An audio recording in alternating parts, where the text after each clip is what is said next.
Alright, in this demonstration I want to show you how you can make some PNG images, and what I want to do is real quickly remind you what it is that I'm making. So first of all, I want to show you how you can do some stuff with transparency. The dots that are right here, they're sort of like these circles, and they repeat down. So let's go ahead and take a look in Photoshop at how we can accomplish something like this.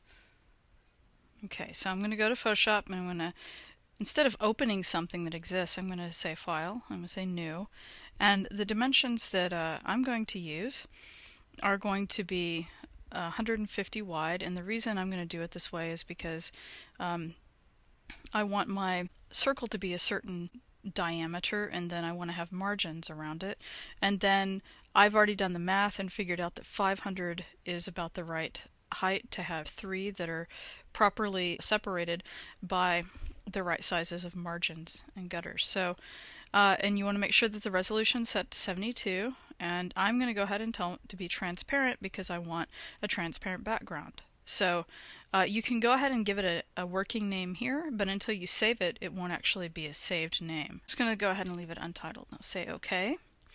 And what it does is it goes ahead and it creates it at that size with transparency. And there's something else that I want to do because I want to make a perfect circle that's going to have perfect margins. I'm going to go ahead and enable the grid lines. So if I go up to File, or excuse me, Photoshop, and to Preferences, then I can go to Guides, Grid, and Slices.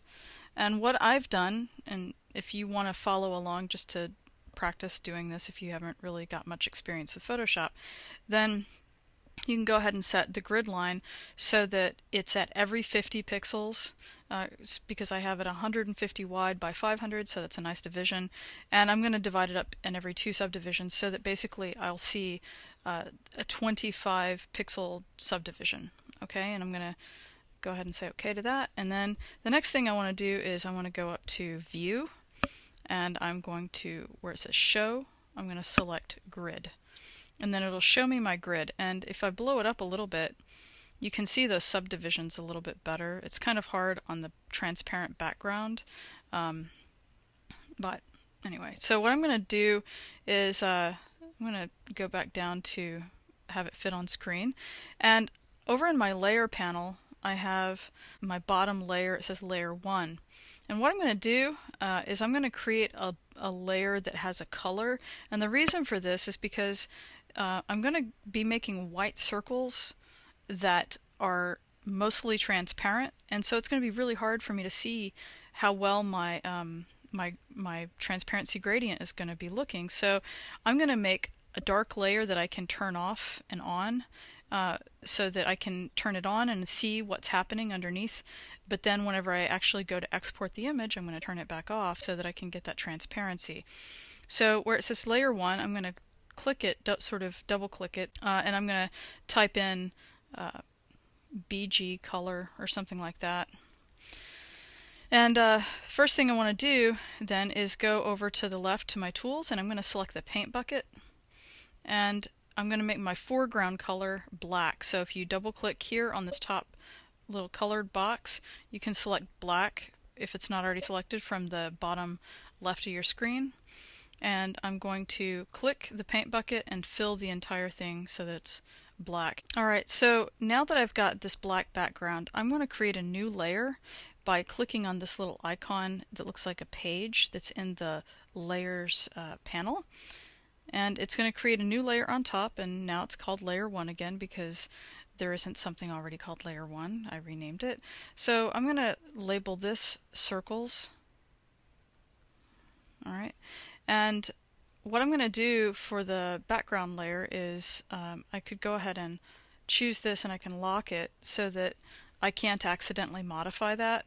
And I'm going to select the circles layer now, and I'm going to start drawing some circles and filling them. So go ahead up here to the left of the toolbar at the top left, and there's a sort of like a square dotted line. It's called the rectangle marquee tool. If I click and hold that, then you'll see the elliptical marquee tool that is a submenu. I'm going to select the elliptical marquee tool. And before I actually start to draw anything, first thing I want to do is I want to make sure that I have my snap to grid turned on. And the reason I want to do that is I want these things to be perfectly precise. So if I go to the view menu, I can go first of all down here where it says snap to, and I can say to choose the grid. And if I go back up there just to double check, you see now that snap has a check mark next to it, and if I look under snap to, it's going to snap to the grid points. And the reason I want to do that is so that it will automatically find the right dimensions and it'll snap to the space that I need it to be. So what I'm going to do is I'm going to come about 100 pixels down, so it would be, or if you remember correctly, each of these subdivisions is 25 pixels. So if I count 4 subdivisions down, then that will take me to about this line, and if I go straight to the center, I can look, and that's about where I want to start my first circle. Now I'm going to do something else really quickly. I want to show you, while I have my elliptical marquee selected, I want you to look at something up here. This is called the options panel in Photoshop, and I have it set so that it will have a 1 pixel feather. The default is going to be a 0 pixel feather, which means it won't feather it. It won't try to soften the edge and blend it to whatever the background is. So that's something just to be aware of. But you would want to change that if you were following this demo and you wanted it to look exactly the same.